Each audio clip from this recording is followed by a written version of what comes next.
Before we get to this Doom Eternal update video, I just want to tell you guys about my second channel that I just started, Residual Mayo, where I'm going to upload stuff that just doesn't really fit this channel. Stream clips, random videos, I don't really know yet. So if you want to check that out, follow the link in the description. Some exciting Doom Eternal news just happened, and I'm going to tell you guys about it. First, update 6.3 is now live, which fixes the loot drop bug we were dealing with for a bit. PC players have been able to fix it with a mod by Prote, but it's wonderful to hear that all players have been helped by this update.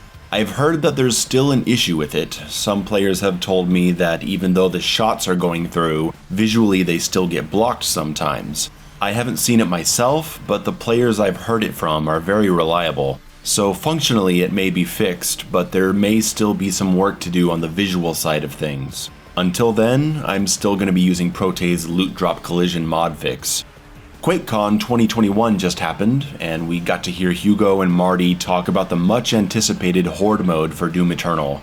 Everyone wants this. Doom Eternal's combat demands it. PC players have had the ability to run Prote and SolarT's Horde Mode mods for coming up on a year now, and how awesome is it that we now get an official Horde Mode for all players. There's going to be leaderboards, which are hopefully not susceptible to cheating. You'll get extra points for not using super weapons, a detail I absolutely love, by the way. Has Hugo been playing Streets of Rage 4? I know he said he was going to, but that game gives you a point bonus for not using super moves, so I think he may have the Streets of Rage bug like I do.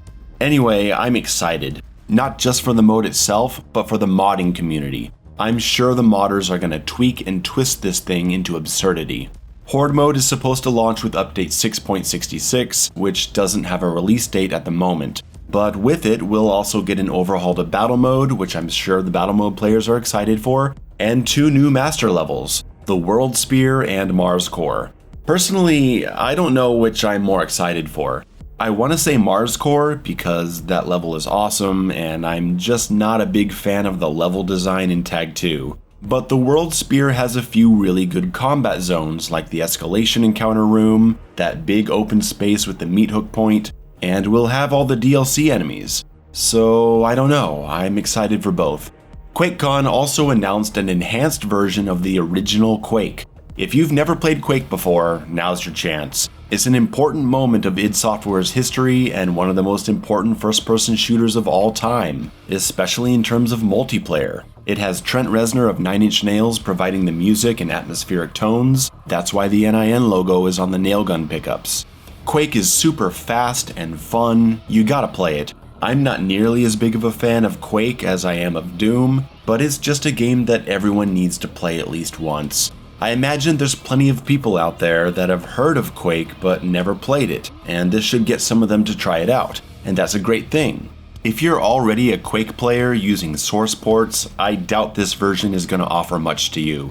But for all the people out there that don't mess around with mods and source ports and all that stuff, and you just want to be able to click buy and then play and get to your game, this is for you. The enhanced version brings high-definition textures to the game, something that the modding community has enjoyed for years, but it's nice to have this simply implemented for your casual player.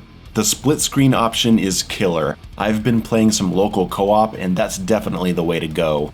This isn't going to turn into a video about Quake, but it's disappointing not to see a menu option for keybinds. You have to type them into the console the old way. It would be fine to keep that, but an in-menu option would be appreciated. The Bethesda servers are having issues apparently, and I guess that's no surprise, and it causes co-op, even local co-op, to exit the game. And it wouldn't be that big of a deal, but for some reason there's no save option during co-op. Am I just blind? Where is it? Where is the save option for co-op? My friend and I almost made it through episode 2, and then we were kicked out of our local co-op game, and there was no way to continue where we left off. We can pick the level we start on, but we lose all the weapons. Let me know if I'm just overlooking this, please. I'll post a correction if I am. Other than that, the game looks and plays great. And finally, at the end of the Doom Eternal section of QuakeCon, there was a nice little surprise community tribute showing off clips from Bloodshot, Trav Guy, Dude Hell Yeah, Midnight, Bite Me, and myself. and I just wanted to take a moment and say how absolutely crazy this is. 3 years ago, I remember watching the Doom Eternal reveal event more excited than I'd ever been, as just a normal player like anyone else. And now I have a clip featured at QuakeCon.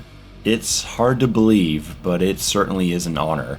And of course, my clip is the one filled with profanities. I got a good laugh out of that. That's it for this update video. I'll see you guys soon.